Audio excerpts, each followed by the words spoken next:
Hey everybody, Curseius here. Welcome back to some Empires and Allies. So, yes, the title is correct. This is just an imaginary patch notes list.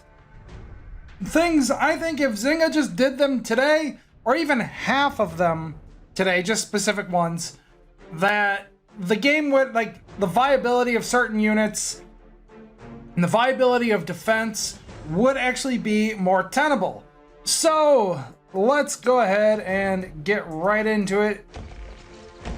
Yeah, there we go. Say if BlueStacks would just let me get in.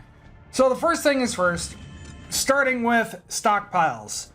All the stockpiles seem to have the same hit points. So all stockpiles, as of maximum 16 here at HQ 24, all the stockpiles will have their HP doubled from 21,150 HP with their current scaling in HP unchanged. Next, walls with the maximum here,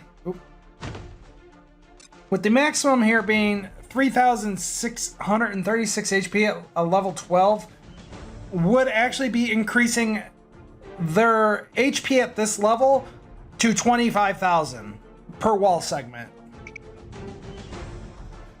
And guard towers would actually have a secondary function added to them.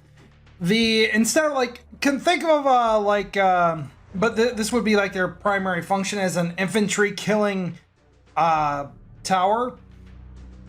They would have a secondary sniper attack added to them that would proc every 5 seconds, dealing 10 times the DPS to an infantry unit that is in range, and being currently targeted by the guard tower. I think this more defines the role of the guard tower as an actual infantry killing tower. It's meant to be a soft target killing tower. So that's where I think. So we covered walls, HP, okay, and the HQ. Now the HQ's current hit points, actually I'm not changing that. I think its HP scaling and everything is perfect, but there are just a few things I think just need to be changed. And those things is that I'm going to have the HQ, I would say the HQ should take 30% less damage from Omega units, nukes, and drones. So yeah, so lowering down the viability of drones to just snipe the HQ and leave with everybody's resources, I think is something that, it takes care of a toxic problem. Now, let's see. The Dome Thel Laser should scale up to its maximum DPS faster versus vehicles, and the same as it is versus infantry right now. And that is it for buildings. But the main reasoning behind everything here, stockpiles should be more hardened structures that protect your resources that you've harvested, meaning that they shouldn't be able to be command powered down. They shouldn't be destroyed by a single A10 strike. Like an A10 strike should only do like half the stockpile's or like 40% of stockpile's HP at the least.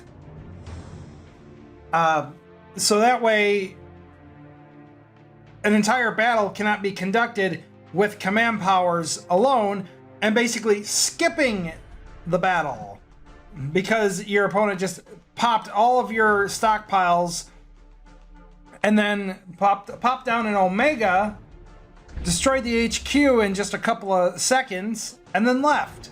Or just popped down a whole bunch of drones and then destroyed the HQ and left. So pretty much it. And walls, the reason for the wall buff, obviously, walls serve no function other than to dot them across your landscape to lower the the deployable zone in your base. And that's not what walls should be for. Walls should be there to obstruct the enemy from advancing. And that's what the HP buff does. It makes sure that walls cannot be command powered down by an A10 strike. It would have to be something stronger like a nuke or whatever else. But it makes walls an actual obstruction to ground units other than Omegas, who will still be able to trample them. Let's see. And okay, and that's it. That's kind of my gripe for buildings. So we're gonna go on to units, and I have a lot to say about units and what should be done here. And honestly, and I think the changes I would suggest actually open up the game for different units to be created and put in. And I'm talking about basic units, not Omegas or anything stupid. So let's go ahead and get started. So first, we're going to go in order. Just shooting the breeze. On the list here. So Rangers. Currently, Rangers really don't have much function because of their low DPS. So I kind of think to start off, increase their DPS by 15% or so, and keep their hit points the same. They should be a glass cannon kind of unit, but also at the same time, though, they should have a defined function in the game, and I think that function would be resource stealing. So I also say that they should deal an extra 30% damage to resource structures. This goes for structures that produce resources and structures that store resources. So I think that would give Rangers a more defined role as to what they're supposed to be doing with them. Strikers, actually, truthfully, I think strikers are pretty okay where they're at. I don't think they need to be changed. Their secondary attack is strong, their primary attack is strong. They have good HP. They're actually a pretty well-rounded unit. So, and their population cap is just fine. Tanks. I made my dog bark. Tanks. Movement speed should probably go up 10 to 15%. I wouldn't say I'm entirely sure where it should go, where the magic number is here, because I don't have all the numbers from Zynga. So obviously, like I said, the Zynga does not endorse this, probably doesn't even care to watch this video. Anyone from Zynga probably doesn't even care to watch this.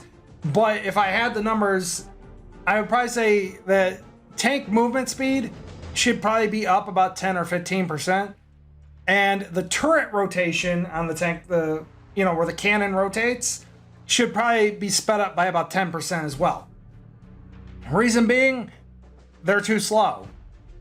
Like, for the amount of time that you're given to do battle, tanks are too slow. So they need to move faster, and they need to be able to target and switch targets and fire faster. Enough said. Drones, I would have to say, don't change them.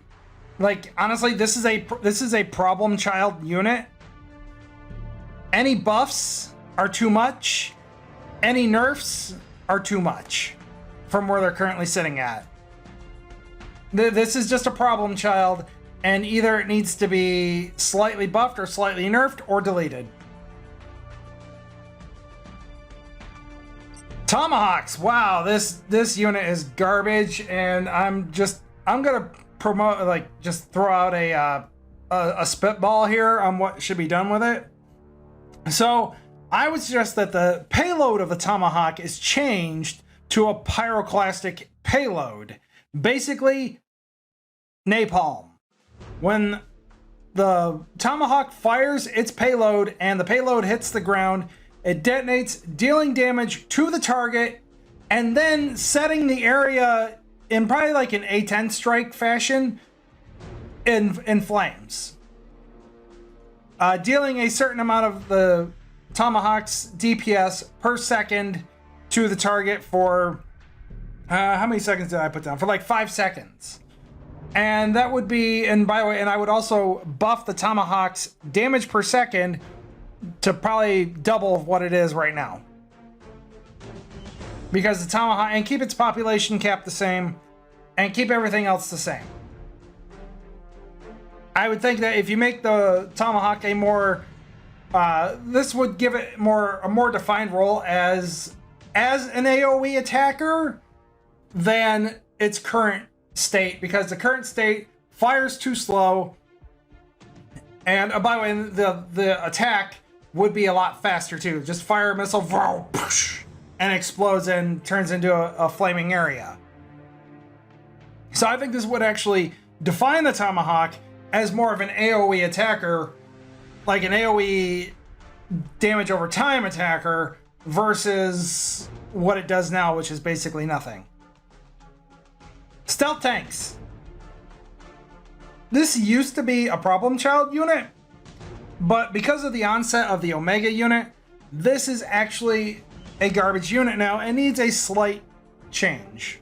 And it's not even a huge change. All I'm going to suggest here is that stealth tanks be allowed to stun Omega units for half a second with a 2 seconds stun immunity in between stuns on the Omega unit. This way they can disrupt the Omega unit, even if it's for half a second, and then when they're destroyed, they stun the Omega for 2 seconds. I think it's fair. Because like I said, these used to actually be a really good defensive unit. Now, because of the Omega units, this is a trash defensive unit and a trash offensive unit. Used to be really good. Now it's just garbage. Apaches. Now, honestly, I think their DPS and hit points are just fine. I think this unit only needs one slight change. And that I would only suggest that its population cap go down from 7 to 6. I think if you could just deploy a few more of these, they're in between their special attack, their secondary attack, the little missile they fire. I would think that it would more than make up for it if you just were able to deploy a few more of these. So actually, I'm all down for just slightly decreasing the population cap on these and see where they go. Now, the CNC vehicle. Honestly, this is just an AI gripe I have, and it's just an AI fix I suggest. Give the CNC vehicle a smarter AI.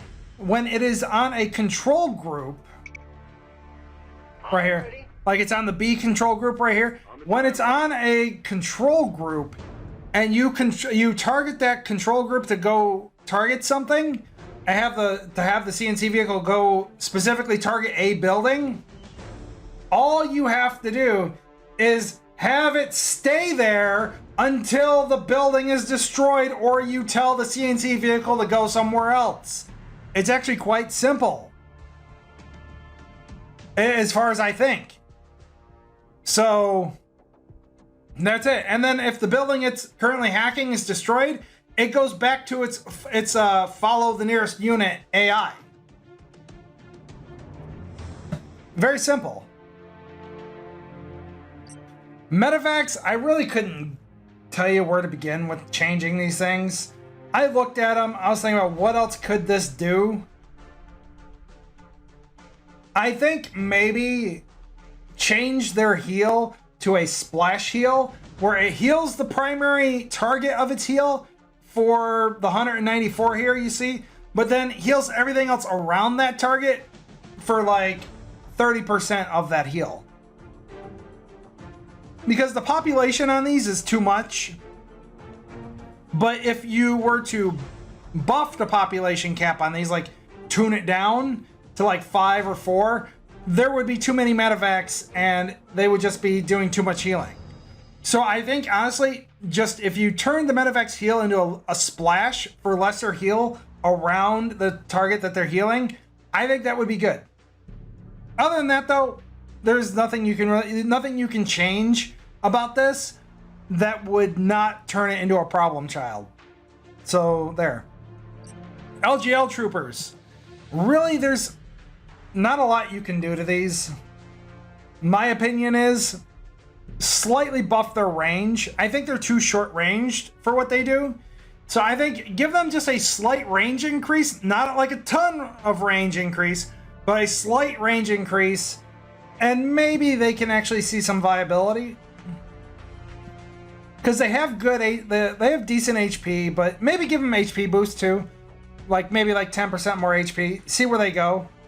But LGLs are just kind of bleh. And now the big daddy here, which I really suggest a lot of changes for to change viability for, the Titan tank. So, I think its damage per second, its hit points, and training costs are all fine. Don't need the change. I think it scales from everything I've read and seen. Like, I can't even go on the wiki to get all the current numbers because the wiki doesn't have the numbers. Nobody's updated it with anything. So, but from what I understand from the live stream, its numbers are just fine where it's at the highest levels. But the problem is it's too slow, right? So this is basically the same change that I would give to the regular tanks, being that you're going to increase its movement speed by 15% and increase the turret, the speed at which the turret rotates by about 10%, and make the secondary rocket pods fire about 10% faster. Like they reload 10% faster and fire. And change the AI on the rocket pod attack so that it doesn't prioritize walls unless those walls are directly in the Titan's path. So if the Titan would path over the walls, it fires the rocket pods at them to clear the walls out of the way. Pretty simple. But as far as it goes, those were what I would do. Hunters. I believe I actually had something a little bit about this. The Hunter Mark 1. Just for the defense variant. Actually, I think these are okay as they are. They're just a little weak, but I think they're meant to be. Because what they do is they snipe out projectiles from like metal rains and from like the Viper and stuff like that. So these are kind of meant to do what they do as a support unit. And as a defensive variant, though, the defensive variant for the Hunter, I suggest that its AI, because these are a swarmy type unit, its AI spread out and surround their target that they are engaging whenever possible. I'm talking about Vipers, Gators, units that have and the Vulcan, just units that have splash AoE, destroy these things.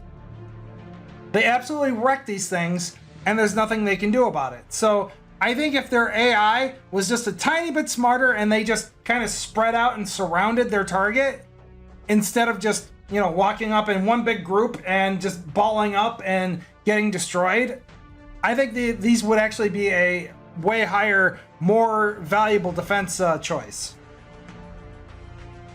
And as for the Ravager, I haven't had any experience with it, and every time I've seen it, it is really, really strong.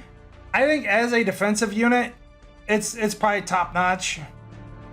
And the Gauss tank, I am gonna stick to the standard increase. I don't know if its turret rotates or not, because it's a Gauss cannon. Like, it's just meant to be a stationary cannon. So I don't know if its turret rotates or not. If the turret rotates, increase rotation speed by 10%, and just increase its movement speed by 10%, or 10 or 15%, so that it goes faster. But that's it. Like, there's just, and that's it for like units that have problems. Like, as far as, like, defense, oh, sorry, landmines. Landmine placement should be hidden. Straight up. I don't care what anyone's argument for them not being hidden is. You're wrong. You're just wrong. Okay? Landmines should be hidden. They're landmines. They're meant to be hidden. They're a trap. So whoever thinks they shouldn't be hidden is just, I don't know, they're psychotic. You're a psychopath, okay?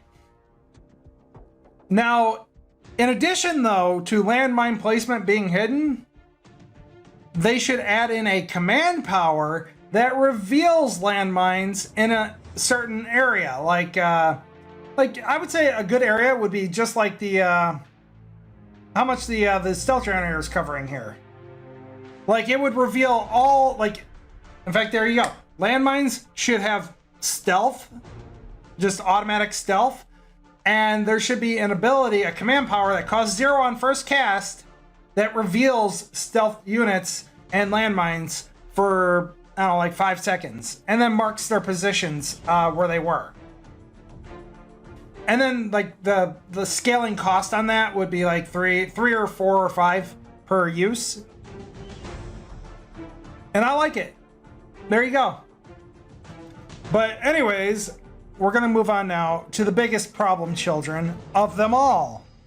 The Omega units. These are the biggest problem children, but I do actually have buffs and nerfs in mind for them. So the Spartan. Pretty simple. The Sunblade, like, this one's not a huge problem. In fact, he's pretty balanced overall.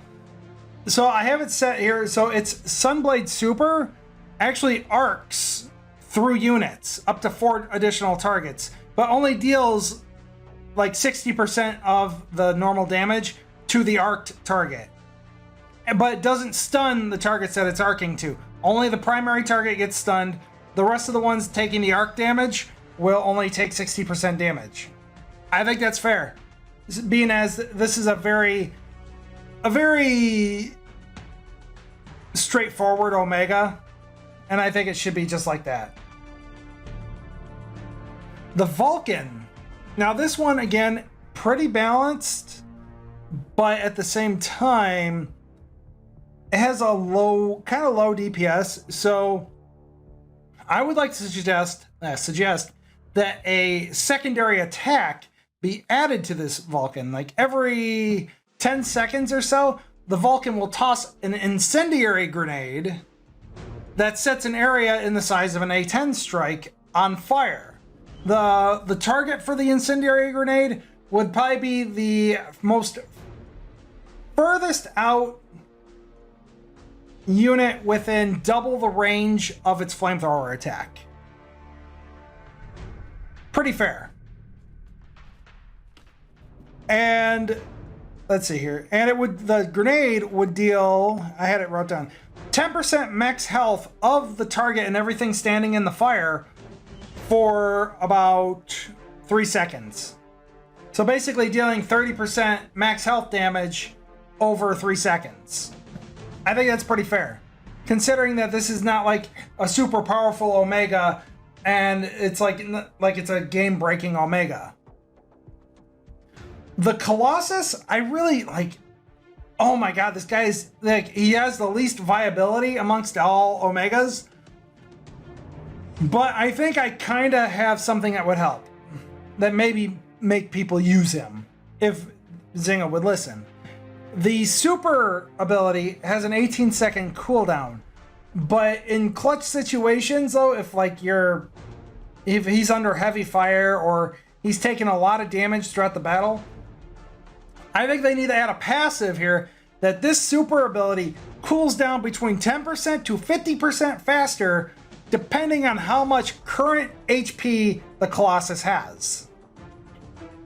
So if the Colossus is at like 10% health, his super cools down 9 seconds instead of 18 seconds. And the super will also add a 20% damage stim buff for 3 seconds upon activation. Being this, so that instead of like dealing 6,000 damage, he deals like 7,000 7,300 damage, and at level 5 here where he's at, and just be overall more combat effective. So there you go. I think that's fair. I really think that's fair for the Colossus. Viper. This is a problem child. And there's not a lot I could do to really not piss off people with my opinion on this. So here we go. For both variants of the Viper, remove the melee attack range attack it has, which is just the little machine gun. You know, it's going... Yeah, remove that. Honestly, it's a minimum firing distance thing. I understand it's supposed to be like a minimum firing distance thing, but it messes with the Viper's AI so badly that the Viper just does random things. Like it'll walk up to things within melee range when you tell the Viper to attack something that's on the other side of the map. It's like, what are you doing? I told you to attack that with your snipe ability, and you're not sniping it. Instead, you're walking up to it and giving it a fucking smooch. Okay. So, obviously, fix the bug where the Viper will just walk up to a building that you manually target and tell it to go to. That's number one. Number two is remove, like I said, remove the melee attack, the minimum attack range attack it has, and just have it snipe all the time. Always sniping, always sniping. Sniper or Viper always sniping, okay? Now, with this being what it is, decrease the Viper's attack range so that it has to take a full 1 or 2 steps into the range of like one full step on, just so you get the idea. 1 full step into the range of a fell laser, and 1 or 2 steps into the range of a railgun before it starts sniping. And in addition to this, decrease the wind-up speed, or increase the wind-up, decrease, sorry. Decrease the wind-up speed for the attack to go off, and then keep the overkill, the super ability, keep the range on that the same as it is now. And there you go. I think that's fair because the Viper is a problem child that can solo bases, and it's not fair.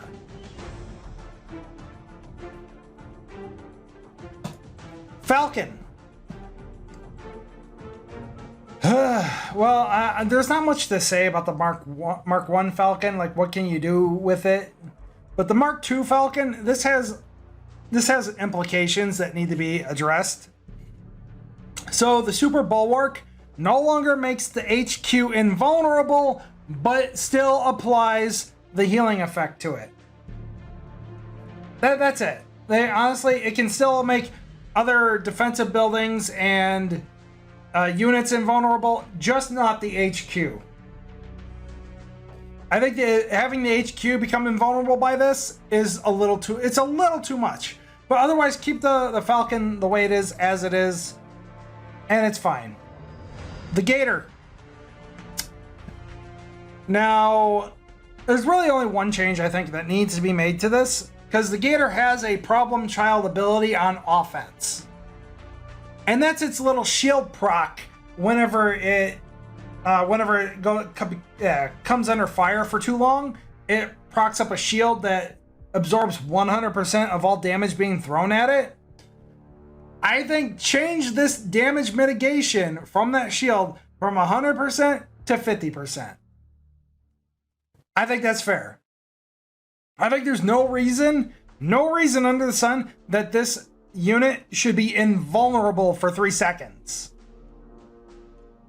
No reason. And that's it. Honestly, there's really nothing else that you really need to do about this. Now, the Talon and the Mantis, I just suggest the same fix. And that's increase the magazine size of their standard attack by 1.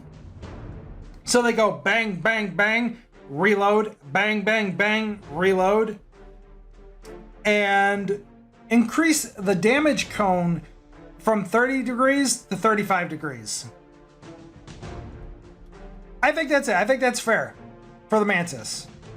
It would make both the Mantis and the Talon more viable and just make them able to be more effective killers. And now here's the other thing that Zynga needs to do, and that's fix a bug with all Omegas. And that bug is, you know, like when your Omega is engaging enemy troops, and they'll kill an enemy troop, but then they won't just turn and start firing on other enemy troops. No, they'll turn and then walk forward a little bit, like they're dumb, like they're not in range, but they are in range. They'll walk forward and then stop and start firing. That's an obvious bug, and it needs to be fixed. Oops. And Empires and Allies just quit out on me. I don't know why. But anyways, though, that is it for the Omegas. And really, honestly, I wrote all this down, and that is everything I think that needs to be properly balanced in order for mid to late game gameplay be a little bit more viable on the defensive measures and viable on the offensive measures. But that's just my opinion, you guys. Tell me in the comments below how you think I did setting this up. If you guys think that maybe like this is completely agreeable, share this video on Zynga's forums, because they really deserve to know what the community thinks. If you guys really think that, you know, this game is imbalanced, needs balance changes, they need to be told. Not by me. I'm one person. They need to be told by everybody. So, as always, guys, thank you so much for watching. If you're new to the channel, subscribe, hit the notification bell, punch the like button, comment down below, let me know what you think how I did on this, and I'll see you guys in the next video. Bye-bye.